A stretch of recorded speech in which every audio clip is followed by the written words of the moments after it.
Sa temang Science, Technology, Engineering, and Mathematics Education, vibrant, innovative, brilliant, and engaging o STEM Vibe for short.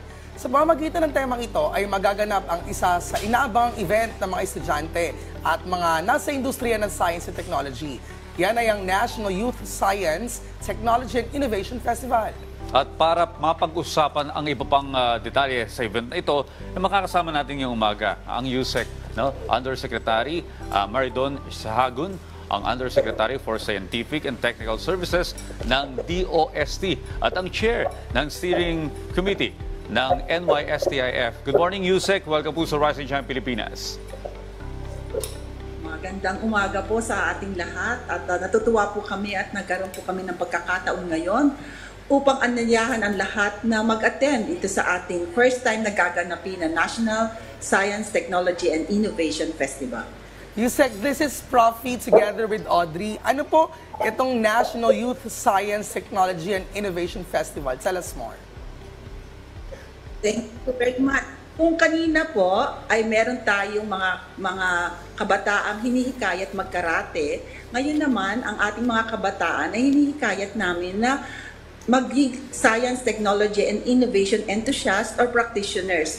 Ang National Science, Technology, and Innovation Festival ay kauna-unahang pagdiriwang na nakatuon sa kabataan at mag-aaral upang mapalaganap natin ang kanilang kaalaman sa kahalagahan ng siyensya, teknolohiya at inobasyon sa ating buhay at sa pagpapaunlad ng ating ekonomiya at ating bansa. Ito rin ay ang paraan, tulad ng sinabi ko kanina, upang mahikayat natin ng ating mga kabataan na tahakin ang landas ng siyensya at teknolohiya. Well, Yusek, ano po ba yung mga dapat tabangan na aktibidad na itatampok sa pagdiriwang po ng NYSTIF? Marami kaming inihanda para sa aming mga kabataan. Ang NISTIF ay magtatampok ng mga teknolohiya at inobasyon sa pamamagitan ng mga competitions, mga exhibits, mga forums at seminars, mga technology demonstrations at marami pang iba.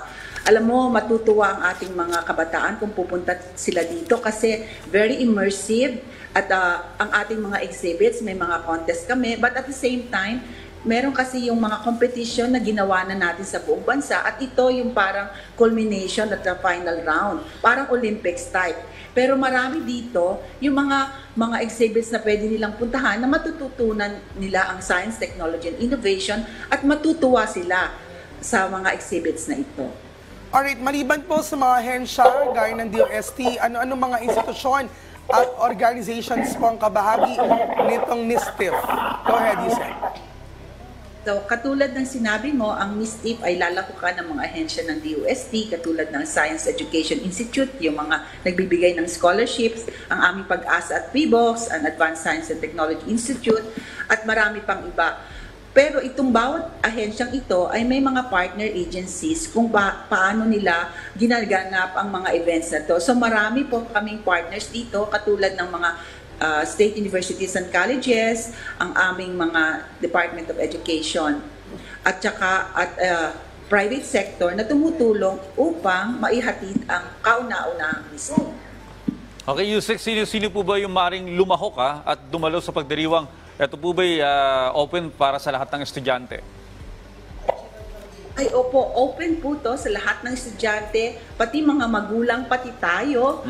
Lahat po ay inaanyayahan upang mag-attend itong aming NISTIF kasi unang-una, kailangan may mga magulang, mga kamag-anak at mga kaibigan na gagabay sa ating mga kabataan upang tahakin ang science and technology.